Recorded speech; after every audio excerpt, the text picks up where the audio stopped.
Pencil Kings, Pencil Kings, Pencil Kings, Pencil Kings, Pencil Kings, Pencil Kings, Pencil Kings, Pencil Kings, Pencil Kings, Pencil Kings, Pencil Kings.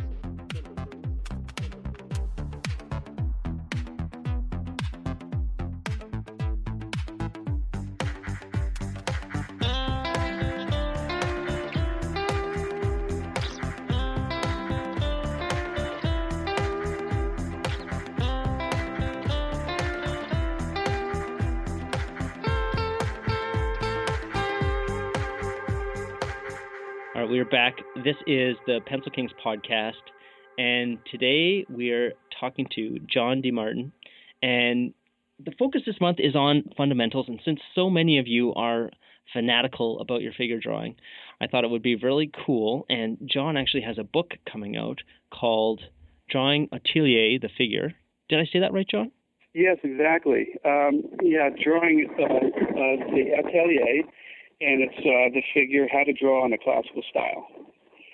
Yeah, and so I was just, if you go to John's site, and the site could be different by the time that this podcast is released, but I really thought that it was interesting here. One thing that it said, in this book, one of today's leading figurative artists shares techniques and approaches for drawing the human form, with a reverent grounding in the methods of the old masters and keen perspective developed over 20 plus years of making and teaching art. So this is amazing because a lot of us learn from books and from information that's sort of repackaged again and again. But I think there's something that happens when you do something for a long period of time, that you realize which methods work in a classroom and which methods people can grasp onto quickly and which ones are maybe more safe for later on. And so I'm excited to talk to you today about sort of the fundamental side of drawing the figure, because I know you can get really, infinitely in depth with the figure, but I'm sure there's a few things that we're going to uncover in this conversation that can really help people out. Yes, Mitch. Yeah, I think there are a lot of different approaches to the figure, and I think we all have our own story. That how we got into figure, and there used to be a very structured way about learning how to draw the figure in the early centuries. Usually you started copying drawings or engravings when you're about 14 years old. And we're talking about maybe the 1700s and even earlier. And then from there, you'd learn a technique anyway, and you'd learn how to, interpret work from the flat and be accurate about it, learning about how to depict something two-dimensionally. Then from there, you'd go to the plaster cast. And then from the plaster cast, you'd study that for maybe a year or two, then go to the live model. So there was a lot of, it was a very in-depth training. And then after the live model, then you were allowed to paint. So it was very, like I said, very structured. And, we all come to it from very different directions because that no longer applies anymore. It's kind of coming back a little bit. But I started, I think we all started as kids. We just like to draw, and and then I think it's good to talk to people that maybe have experience in art and try to get direction from them. A while ago, I hate to be roundabout, but I was in the film business for a while, and I always liked to draw. But I realized that the most creative you can possibly be is to be an artist. As you know, you have experience in film that. It's a collaborative effort. A lot of people have to be involved, and it's great. But sometimes it's also very difficult, to see your vision. And so I kind of said, I really want to be an artist, all said and done. So there was this, illustrator that lived in my neighborhood. His name was Alton Toby. He passed away, but he did a lot of illustrations for National Geographic, and he was, very, very good. And I asked him, I'd love to study with you. And he said, I do teach art, but I teach art to mainly housewives that just want a hobby. And he said, you're young, and, you want to be serious about it. And so I'd recommend that you go to the Art Students League and, look at the catalog and see the artists that inspire you, the teachers that are teaching art, and choose a teacher that you would like to study with. And he said, by the way, I recommend you start with drawing and not painting. So, that's when I really got serious or started, when I went to the League, and I found Gustav Rehberger, who was, I think he was an Austrian artist, very dynamic, and passed away in the mid-90s, I think. But I was studying with him for, 3 or 4 years, just drawing. And, but, again, I didn't know about the academy and that, you should start by copying flat drawings, but there's no one way, obviously. But anyway, I went right to the figure. It's like jumping into the deep end, and the longest pose was like 45 minutes, so you really had to be very fast and very gestural, and that's what he was about. But anyway, in any case, I think it's a good place to start is drawing, so everyone has a different way about how they entered into, fine art. And does anyone in the world use this classical approach? Like, I've heard that there's different schools of thought. When I went to art school about 15 years ago or so, I'm not sure what school of teach or style of teaching it was, but it was definitely a lot about the idea behind the artwork. So the art could be quite bad, but if it had an interesting idea behind it, then it was acceptable. However, when I went over to China and I was working with artists there, they were like masters of like, if you gave them a photo and you said, draw this photo, they could reproduce it and do an amazing job of all the shading and all the nuance there. And I believe that's called like the Russian school of art, or the classical style of training. Is there anywhere that still is using the method that you just outlined, where you start with the flats and then you go to the plaster cast and then you're drawing the live model? There are some ateliers that are doing that more, drawing from flat drawings and then from there the plaster cast. But it's very there's so many. It's very nuanced. Let's put it that way. It depends on what you're copying too, in terms of the examples that you're drawing from. I think today a lot of people are using drawing materials or drawing their originals or flat drawings, what you want to say, whatever they're copying. They're using examples that really date to the 19th century, and they're very highly modeled or very tonal. And I think it's very good in terms of learning how to depict shapes, and they even have a stage of the drawing. I think I'm thinking of Charles Barg, where he was a 19th century artist that studied, I think, with Jerome. And anyway, there's two phases. One is the linear stage, the blocking in, as they would say, then the fully shaded version. But the other copies that students would copy before the 19th century were more about line. They're more linear. They were copying engravings, lithographs, pretty much, and then original drawings as well. But there was a language of line that I think is lost today in a lot of the 19th century methods, where line in the 19th century was really used as setting up a drawing to be shaded, very, very elaborately. And line really had no other function than just, pretty much blocking in the shape and then filling in. Where in the early centuries, line was very much used as a three-dimensional device as well. And where you had lines that were moving three-dimensionally in space, where the muscles or anatomy would take a line, these weaving lines that go in and out. And it's a fascinating way of drawing, because you really learn about how line could convey the third dimension. And I think there is, I don't know if there's as much of a emphasis on that these days. And my favorite drawings are basically the ones that were done by artists that never saw a photograph in their life. And those are the ones that really date back to the 1700s and then earlier. To me, when I look at those drawings, they just inspire me. And I kind of want to try to get underneath that and learn the language. Like, how did they do that? What was their thinking? What was their conceptual thought process in making these drawings? And it's kind of fascinating to sort of, try to figure it out.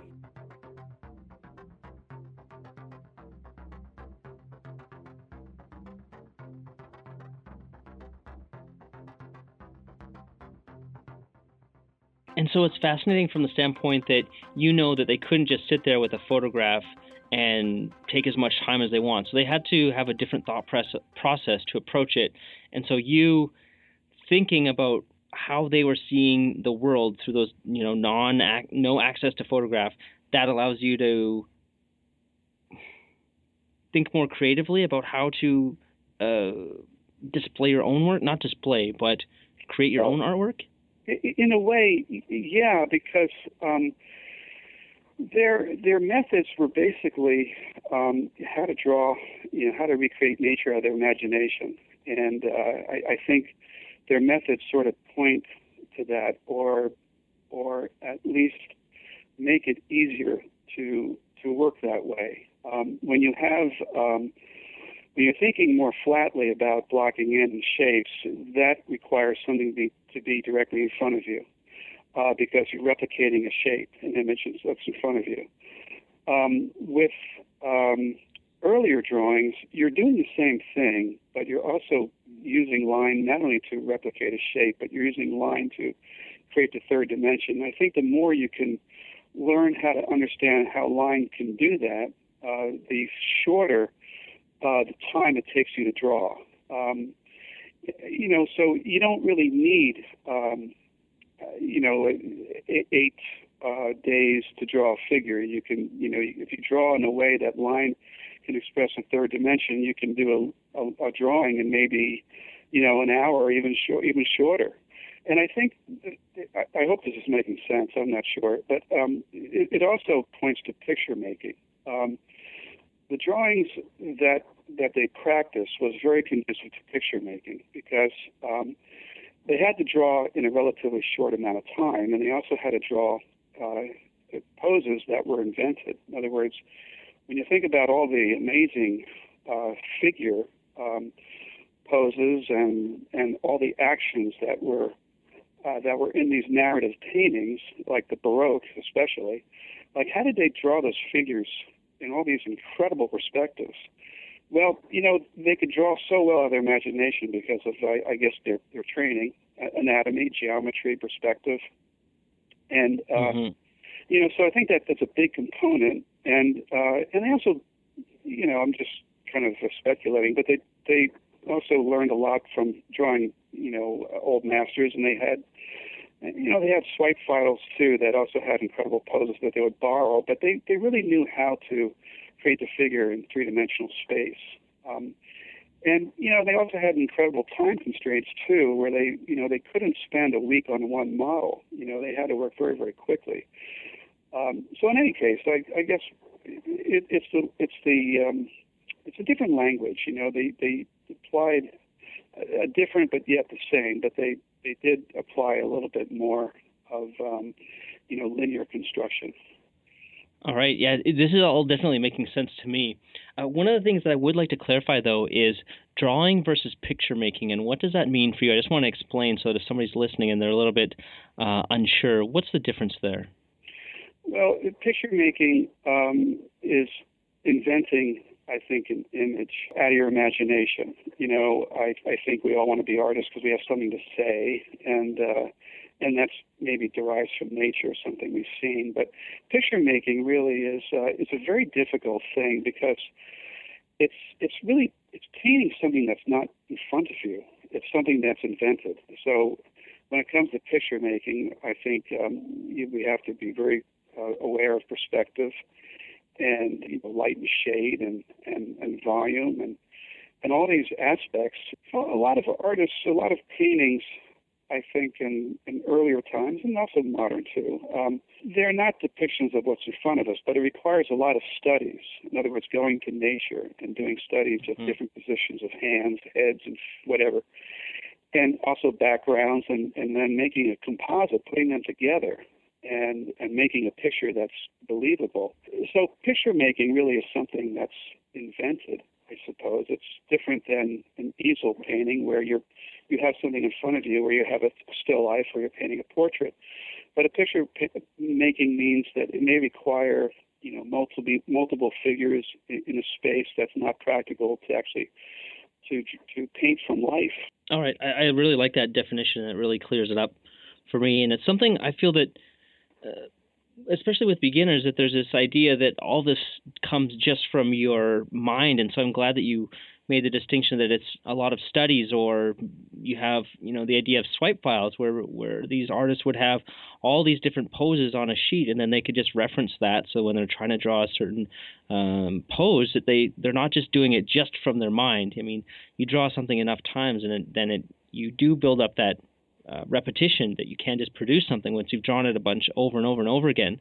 There'll be times when you do have to look at the reference, and that's really the difference in something that we have seen people skipping this process. So the whole reference gathering and study phase, and it's really, I feel like it's one of these secrets that in the beginning you feel that the masters are just drawing all this out of their mind, but if you actually were to sit down with somebody and sit side by side and you see all the reference and all the study that goes in with it, all of a sudden you would realize that, hey, there's not necessarily any shortcuts, but I am making things a lot harder on myself by trying to invent all of this out of my mind without doing the study.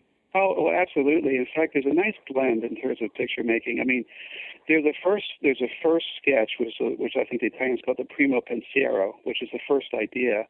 And usually that is out of their imagination, and they're not trying to show anyone but themselves. In other words, it's just for themselves. It's just to say, this is my idea. This is, sort of a loose gestative drawing with all these figures, multiple figures. It could be any, biblical narrative or mythological. And it's just for them just to figure out, the placement of the figures, where they want them to go. And then what they do is then they go to the model. Yeah, they definitely have to go to nature because, you can only invent so much. And sometimes it's pretty amazing when you see some of these older century drawings, and even their first compositional drawings, they're amazing because how they can draw. They can draw so well out of their imagination. It's almost like they almost don't need the model, but that's not the case, really. I mean, they do have to go to nature because you need definitely specific information.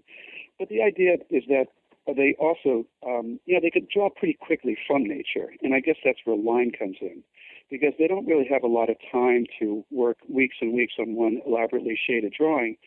They would use toned paper, and they would make lines very expressive in terms of a 3-dimension. And then they would add a little black chalk and for the shadows, halftones, and then the paper would be the middle value. Then they would use white chalk, and they heighten it, and there you go. You got 3 dimensions in a very, very economical way. And I think that's why when you look at drawings that were done, I'm thinking of, any old master like Van Dyck or Rubens, Guido Reni or anyone, Anible Carracci. And all those drawings are so beautifully done, but economically and not labored. And and also they had a lot of time constraints, so they had to work very, very quickly and effectively. And but definitely, you've got to go to nature. And of course, there was, they would idealize nature because they had like a visual, repository in their mind probably of what a leg looked like or an arm looked like, But yeah, they're a very exciting thing when you look at a sheet of drawings and you see all different kinds of positions of heads and hands, and then they would choose the one that was most applicable to the picture. And, today people rely so much on photography that they're taking pictures of the model in all these different attitudes. But I think, in a way, the camera, you think you may be, working effectively, but I think the most effective way is to draw. And by draw, you mean draw from life, correct? Yeah, to draw from life, exactly. Because you're actually learning, too, while you're drawing. You're not just relying on a camera. You really are trying to learn how to draw that hand, in perspective, or that head, kind of going back in space. And like how do you do that? If you use a photograph, you're never really going to learn how to really construct a head in perspective. And I think the more you draw, it's so healthy. And if you do have to use a photograph, you're going to be able to use a photograph very effectively and not be controlled by it.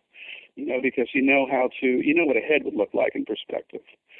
And speaking of learning how to draw, my students, what I really have more and more, what I'm doing more and more in my private classes, is that student wants to draw the figure. I said, fine. But you know what? You're going to draw a cube, you're going to draw a cylinder, and you're going to draw a sphere and an egg. In other words, you're going to draw geometric objects for quite a while, and just in line, not to shade them, but just to draw them in space. And I think that's a really important background for drawing the figure. Because, everything, basically the figure, you can always make connections with geometry. And I think it's really important, for instance, a head thrown back. If you can't draw a cube thrown back, you're not going to draw a head thrown back. If you can't draw a cylinder coming towards you or coming away, then you're not going to draw an arm or a limb effectively. So I think geometry, drawing from geometric solids is incredibly important to learn how to draw.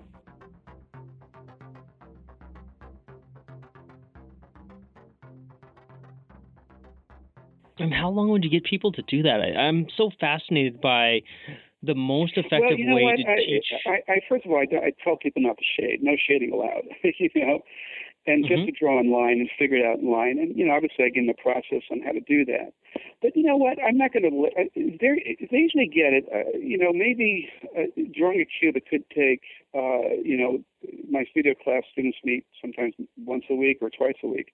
But it could take maybe a couple of weeks to learn how to draw a cube. But you know what? It's such an important investment. Why not take a couple of weeks to learn how to draw a cube? Because it could save you 10 years of, misery. Definitely. So, so it's definitely, and it's something, basically, I would say maybe a month or 2 months just on geometric solids. And it's a very, very good investment to do. And, you can even do it self-taught, just get a pretty good basic artistic perspective book and, kind of learn about horizon lines and vanishing points and get a cube and try to draw it, and if you have instruction, all the better. But I think it's a very good place to start because one of my colleagues at New York Academy, we were saying, maybe we should introduce structural drawing because, students are really having trouble with the model. And this is graduate school, if you can imagine. And so my colleague said, what's the point of drawing a model if the artist can't draw the model stand that the model's standing on, in perspective? And it's very true. So I think it's very important to learn those basics. So should I definitely complete my soapbox now? No. We're going to keep you up there for a little bit longer. I want to tap into all the experience that you've had because I feel like there's a lot of really interesting things that we can take from this. So I'm right behind you with the idea of studying these geometric shapes. What exercises would you give people to keep it interesting for them? Because I feel like when I've taught this to the youngest, I think he was maybe 7 years old, and he really took to this. He loved making these shapes in these imaginary buildings, and so he would construct these cities. But I do see people where they get stuck, and it's easy to draw a cube in space. You can look up, how to draw in perspective online, and you'll see these floating cubes. Then you might see somebody who's drawn train tracks, and then they might go a little bit further, and they build a little building beside the train tracks, and then maybe some telephone poles. I think this picture is very familiar, but there's like a deeper level where you can really get into perspective, and this is something that I loved doing because I felt like within perspective, there's rules that anyone can follow to create infinitely complex drawings, which is just completely fascinating. And they look very realistic as well because everything is where it's supposed to be. But what are some of the constraints or the thinking exercise that you've given to your students to push them beyond just floating cubes? Well, you know what it is? Their motivation is how to draw the figure. And I think, we all really want to learn how to do that really well.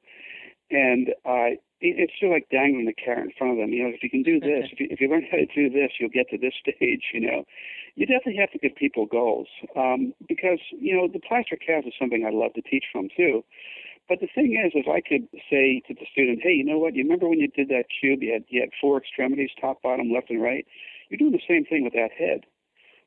So in other words, if you could, try it, and it will, if you can make the geometric drawings apply to the figure, and it does, just remind them that this is what we need to do before we get to, plan B. And and I have plaster casts in my studio too. So people, they look up on the shelf and said, yeah, I want to draw those, So, but it's not overdoing it, but just enough to get them the basics because, they have to, like we all have to, as you know, Mitch, we have to work on our own. You can't just work in the classroom. You have to take the lessons. You got to apply them and practice, on your own. If you're really motivated, you can do that and you can make a lot of progress. All right, cool. I think that definitely makes sense. I remember funny story. When I was a kid, I was very ambitious with what I wanted to do, and of course, I wanted to draw the figure, and I wanted to draw my favorite comic book heroes. Oh, of course, we all want to draw the comic books. Yeah,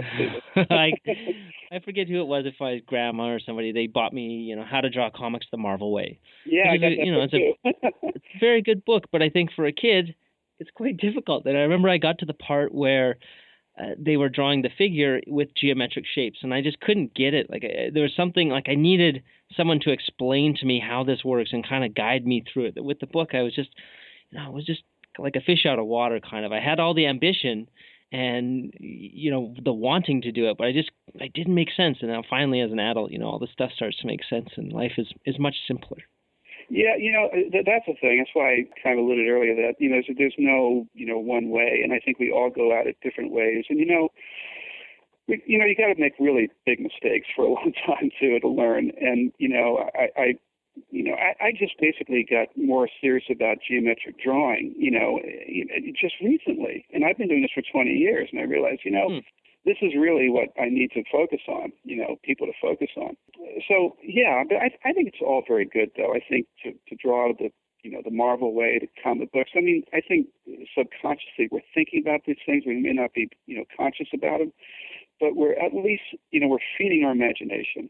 And I think the more you delve into the art of drawing, like you said earlier, you read a lot. You read a lot of books, and you also study the masters that you really are inspired by, and you kind of learn about how did they train. You pick it up as you go, and I think if you're just really motivated, you just try to investigate. You also try to find teachers that you really like, that inspire you, and that you kind of want to, hey, I want to draw like so and so or whatever. And I think it all comes together, and everybody has their own sort of rate of progress. And but if you're really, really interested and motivated, you'll definitely get there. Yeah, that's another thing too, that I believe that if you want it bad enough, it's like that you have the power. Basically, it's not that one teacher or one book or one whatever is gonna, or one school is gonna answer all your prayers. It's like it's all within you to just do the work and to kind of chart your own path and see what's interesting for you and keep working and keep pushing and keep getting people to look at your work and help you with it. And then before you know it, you're the one that people are looking up to and wanting you to get to look at their work. That's true. And it never stops. It's life. I mean, like right now, I've been, like we talked about picture making earlier, and I'm trying to make pictures that are invented. And believe me, it's not easy because no one really teaches a process, and it's a lot of trial and error. And I think Michelangelo said that. He said art is trial and error. And, it's true. But I think if you just keep surrounding yourself in the company that you like, whether it's past masters or contemporary artists, you figure it out. And hopefully, what you learn, you pass on to other people. And hopefully their journey could be a little easier as a result because you've gone through the trial and error part of it, and you just try to get a little smarter as you go. But, yeah, it's Definitely. difficult. All right. Well, I think this is a perfect place to wrap up. Unless you have anything left to say, we'll definitely talk about your website and where to get the book. But do you have any last parting words before we finish off here, John? Well, I think if you really have a passion for drawing and drawing the figure, I think it's good to look at artists in the past that you really admire and investigate them and find out about, where they studied and how they studied, if it's possible. And there's a lot of ateliers around, too, that are teaching the figure. And they're all different, but I think you'll get something out of an atelier or a school that specializes in the figure. Obviously, you'll get a lot out of it. But also, don't lose your vision, what you like and how you want to draw and how you want to paint. Because a lot of schools may differ in terms of the outcome. But I think, learn the lessons well and keep asking yourself, what do you like? What do you want to do with your art? And I think it's very important to draw at museums if you have the opportunity, because obviously plaster casts and sculpture, they don't move, and it's not doing a rendered drawing that's completely shaded. It's basically just figuring out how to construct a figure. And I think if you just put figure construction, figure structure before everything else, shading will come. And shading, comparatively to the structural, constructing, is the easy part. It really is. I think you just, keep learning, keep trying to practice your linear construction. And I also, Mitch, if I can just also promote my articles, I do write articles for the American Artist Drawing Magazine. And I put a lot of emphasis in figure construction. And it's not as sexy as a fully rendered drawing, obviously, and a lot of people respond to that. But I think that if you can really learn the structural aspect of figure drawing, you'll be farther ahead, if that makes sense. And anyway, I think that's about it. Yeah, this has been great. And I think for me, I can just hear the confidence in the advice that you're giving through all the experience that you've had. This is the way to do it. I think, you learn the construction of the figure, which is one of, if not the hardest thing to draw. And that's going to allow you to draw pretty much everything. If you can draw a figure and construct a figure, then drawing trees is going to be pretty easy. Drawing buildings is going to be pretty easy. You're going to understand perspective because that all came with you understanding how to construct the figure. So if you're really into figure drawing, back up and have another listen to this episode because I think all the secrets are here. There are no secrets really. So I really want to say thank you, John, for taking the time to talk to us, and I appreciate this. And if you're interested, are you going to have your book always on your website, or should we direct people to go to Amazon? Where's the best place? Well, it'll be on the website. There's a part on my new website that's going to say publication, and the book will be on the website. But yeah, you can also get to Amazon as well. I think if you get it to the website, you get a little faster. I think Amazon's release date is a little bit later than my website, so the website may be the fastest way. But yeah, it will be available either way, and it really does, I think, point to what I'm talking about in terms of figure drawing, and I think it'll be very helpful. I hope it will anyway, for the student. Awesome, and so you can get that at johndemartin.com, JONDEMARTIN.com, and as usual, we'll have show notes from this at pencilkings.com/podcast. Thanks so much, John. I really appreciate it. I learned a few things and reconfirmed a few things as well, as which I think is always good, that to prove that I'm not crazy and to have other people saying this makes sense is very helpful. And I hope you enjoyed this episode, and we'll be back next week. Thank you, Mitch. I really appreciate talking to you and also hearing about your background too. And I think it's great. The more we talk about this with each other, and we get new insight all the time. I think it's very healthy. It's great. All right. Thanks, John. Take care. Okay, you too, Mitch. Take care. Bye.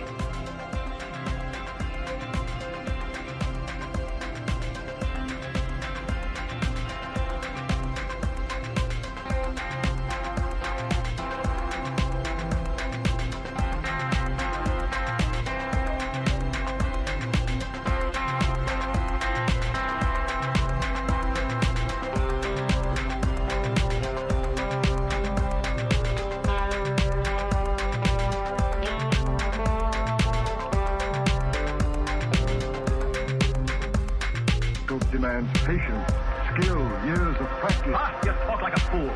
I would trade a century of practice for an ounce of inspiration.